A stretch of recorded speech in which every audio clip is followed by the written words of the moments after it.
नमस्कार प्रिय दर्शकों, आज के इस कार्यक्रम में हम चर्चा करने जा रहे हैं कुंभ राशि वाले जातकों के लिए अप्रैल का महीना कैसा रहने वाला है। फलादेश प्रारंभ करने से पहले आपको एक बात तो अवश्य बताना चाहूँगा, ये महीना आपके लिए बहुत ही विशेष होने जा रहा है। उसका एक प्रमुख कारण है कि पहली अवस्था में शनि की 7.5 जो आपके ऊपर चल रही है, इसका तीसरा फेस आपको 29 मार्च से ही प्रारंभ होता हुआ दिखाई देगा। दूसरी अवस्था के अंदर ये तीसरा फेस जैसे ही शनि महाराज का मीन राशि में प्रवेश होगा, आपके जीवन में पिछले 5 साल में जितने भी नकारात्मक दृष्टिकोण आपने जीवन में देखे हैं, ये तीसरा फेस आपके लिए बड़ी ही राहत को दर्शाने जा रहा है। तीसरी अवस्था आपकी कुंडली के भाग्येश की स्थिति इस महीने में आपके लिए बहुत ही विशेष होने जा रही है। क्या बड़े परिवर्तन देखने को मिलेंगे, किस प्रकार हमारे जीवन में चेंजेस देखने को मिलेंगे, संपूर्ण स्थिति को क्रमबद्धता से समझते हैं कि सर्वप्रथम स्थिति में आपका स्वास्थ्य कैसा रहने वाला है, धन दृष्टिकोण की स्थिति क्या संकेत दे रही है, आपके भाग्य की स्थिति, कर्म क्षेत्र, यात्रा, दाम्पत्य जीवन, प्रेम संबंधों की स्थिति अप्रैल के महीने में किस प्रकार आपके सामने प्रदर्शित होगी, यही अग्रिम जानकारी लेकर एक एक अवस्था में समझते हैं। पहली स्थिति में हम चर्चा करते हैं कि शास्त्र कहता है कि पहला सुख है हर व्यक्ति के लिए निरोगी काया। आपके लग्न के स्वामी शनि महाराज की स्थिति द्वितीय भाव के अंदर आपकी मीन राशि द्वितीय भाव की स्थिति को प्रदर्शित करती है, और इस स्थान पर जब जाएंगे तो ये एक पूर्णतया संकेत है कि आपके स्वास्थ्य दृष्टिकोण की स्थिति इस महीने से बहुत ही पुष्ट होने जा रही है।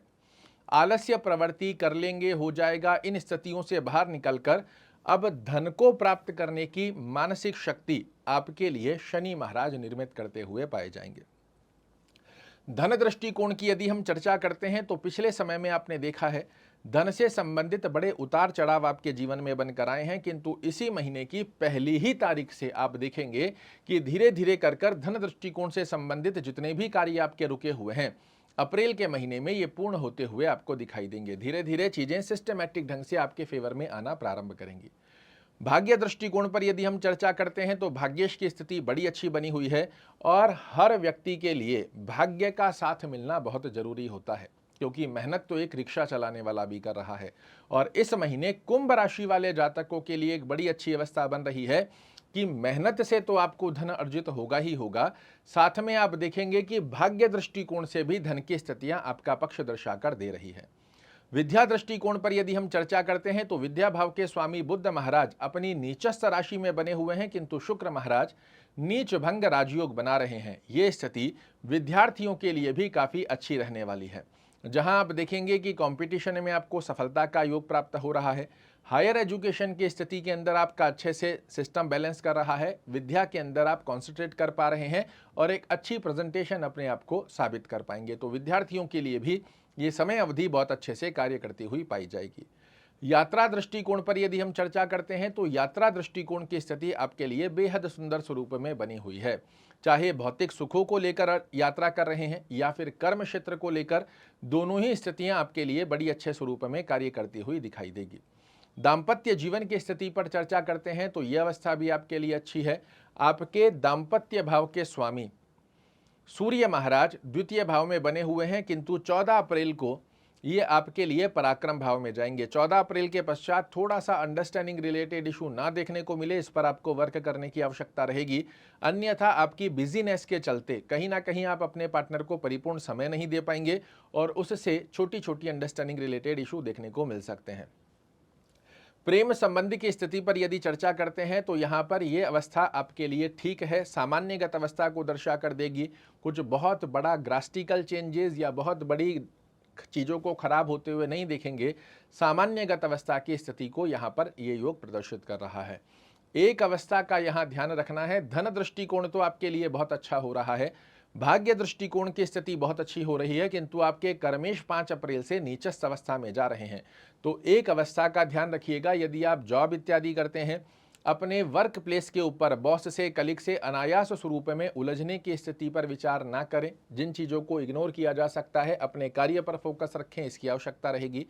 यदि व्यापार कर रहे हैं तो व्यापार के अंदर कोई भी बड़ा लेन देन करते हैं तो इसका थोड़ा सा सोच समझकर, जल्दबाजी में कोई भी डिसीजन नहीं लेना है, इसका ध्यान रखना भी आवश्यक रहेगा। अन्यत्र अवस्थाएं परिपूर्णता से आपके लिए बहुत ही अच्छा योग इस महीने से बनाने जा रही है। शुभ रंग की यदि हम चर्चा करते हैं तो सफ़ेद रंग, काला और नीला, इनको जितना ज़्यादा अपने सराउंडिंग में आप रखते हो, ये सकारात्मक ऑरा को आपके लिए निर्मित करते हुए पाए जाएंगे। कोई भी बड़ा कार्य कर रहे हैं जिसमें आपको चाह रहे हैं कि इसमें सफलता का योग प्राप्त हो, तो प्रयास कीजिएगा जितना ज़्यादा संभवत रहता है गुरुवार, शुक्रवार और शनिवार के दिन किया हुआ कार्य आपके लिए श्रेष्ठ कारक सफलता का योग बनाकर देता है। शुभ अंक की यदि हम चर्चा करते हैं तो 2, 7 और 9, इनको सिंगल डिजिट में या टोटल के मूलांक में किसी भी प्रकार से प्रयोजन में लाइए, ये नंबर बन जाते हैं आपके लिए लकी चार्म। ब्रह्म की के बारे में यदि हम चर्चा करते हैं तो शनि का जाप तो अभी भी करना आपके लिए आवश्यक रहेगा, किंतु अपने भाग्येश की स्थिति को जागृत कीजिए और इस अवस्था में यदि ओम शुक्राय नमः का जाप करना, दुर्गा चालीसा का पाठ करना या सुनना, दोनों में से जो संभवत स्थिति बनती है इसे फॉलो करेंगे, ये महीना आपके लिए बन जाएगा विशेष।